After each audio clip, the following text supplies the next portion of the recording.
Парламенттик шайлоо алдында партиялардын үгүтү тымызын күч ала баштады. Шайлоочуларга чай бермей, айылдарда жол салмай ыкмалар бул сапарда кайталанып жатат. Айрым эл өкүлдөрү болсо депутаттык ыйгарым укугунан пайдаланып, эл менен жолугуп бата да алып жүрүшөт. Бул тууралуу социалдык тармактарда тараган видео, аудио жана сүрөттөр далил. Биздин атайын кабарчыбыз Назгүл Ахунова интернетте тарап жаткан маалыматтарды бүгүн чогултуп көрдү. Назгүл, айтсаңыз, үгүт өнөктүгү расмий башталганга 3 күн калды. Бирок эмне үгүт иштери тымызын башталыптырбы? Саламатсыз барген, акыркы күндөрү социалдык тармактарда агитациялык маанидеги видео, аудио жана сүрөттөр пайда болгону бул чындык. Чындап эле Facebook, Instagram жана башка социалдык тармактарда өтө көп тарап кетти. Биз бүгүн анын негизгилерин карап чыктык жана сиздердин назарыңыздарга сунуштайбыз. Анда расмий үгүт өнөктүгүнө уруксат берилбей жатып, тымызын агитация жүргүзүү канчалык мыйзамдуу? Жол салып чай бергенчи Назгүл Ахунованын материалында толугураак сөз болот. Окуп жүргөн мезгилдерде ушул жерде жөө каттап окуп жүрдүм эле. Анан ошондо мен бир ниет кылдым эле. Бул видео социалдык тармактарга чыгып талкуу жаратты. Кадрда кадимки айылдын жолу жана анда бараткан техника. Тартымга баа берсек, анда бул видеону профессионал операторлор заманбап техника менен тасмага түшүргөн. Атайын эффектилери да бар.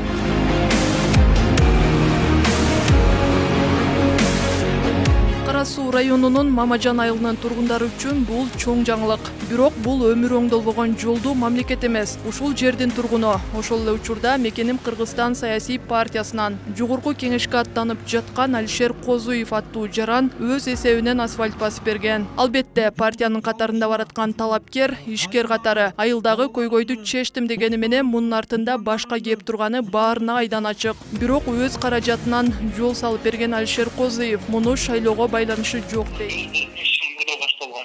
Жылда биринчи жылы бул жерге шагыл төшөлдү, кийинки жылы основаниясы жасалды.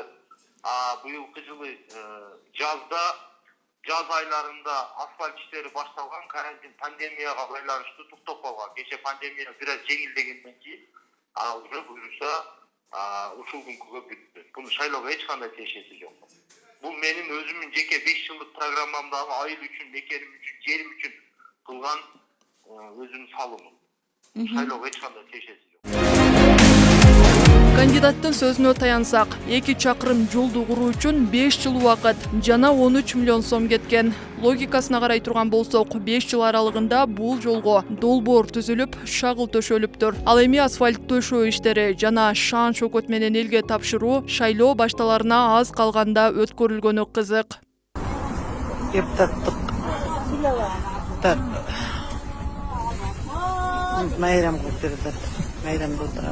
Бул дагы бир видео, дагы Ош облусунун Кара Суу району. Шараптар менен аш көшкө толгон. Дасторкондун авторлору. Видеого маани берсек, дагы эле Мекеним Кыргызстан партиясынын өкүлдөрү. Мекеним Кыргызстан. Баатопа, аракта, пинову, коньяк, сууга катындарыбыз бардыгыбыз. Сирип. Мекеним Кыргызстан. Койлорду союп койгон саңылдат. Ал эми бул сүрөттөр Баткенде тартылган. Аксакалдарды бир дасторконго топтоп чай берип жаткан Биримдик партиясынан талапкер Бурул Кушпакова экенин байкоого болот. Анткени ал чайда отургандардан жалгыз талапкер жана бата алып жаткан кадрлары буга далил. Шайлоо алдында бата алып жаткандардын катарын Ата Мекен партиясынан аттанып жаткан депутат Жанар Акаев да толуктайт. Ал кичи мекени болгон Алай районунда эл менен жолугуп, жоон тоо аксакалдардан бата алган. Күчөдө Алайда жогоруда байсыбыш айткандай, биз ушундай балдарыбыз ойной турган аянтчадагы жол экен деп, ушунун баарын бириктирип, бир жакшы проект кылып, бүгүнкү күнү ишке ашырып, мына сиздерге тапшырып отурабыз. Депутат Улам Примов да Алайдын элин жөн жерден топтобостон балдар аянтчасын куруп, ачылышын шылтоолоп чакырган. Депутаттык мөөнөтү бүтүп баратса да социалдык көйгөйдү чечип бергенине кубанган аксакалдар алакан жайып батасын беришкен. көрсөм мен силерге эчтеке жумуш жасап бере албайт экенмин да. Бийликчил деп аталып жүргөн Биримдик партиясынын расмий үгүттөнөктүгү башталбай жатып элди топтоп, ал Тургай добуш үчүн акча берем деген талапкерлери да чыкты. Жакында эле социалдык тармактарда тараган бул видеодон Нарындын Чет Нура айыл өкмөттүн башчысы Азамат Мүсүркановго окшош адам топтошкон эл менен сүйлөшүп жатканын көрүүгө болот. Ал жерде Биримдик саясий партиясынан шайлоого аттанган талапкер Улам Бакасов менен соодалашуу болгонун, ал үчүн айылдан кеминде 300 добуш керек экени айтылат. Биз сүйлөштүк, соодалаштык, анан айтты 500 000 сом нал акчасын алып берем деди. Ким? Ошол Улам. Комбайн алып бердик да. Комбайн алып десек 500 000 сом нал алып берем деди. Мага 2 күнүн ичинде эме жообун бериле деди. Эртең менен көчө сүйлөштүк да.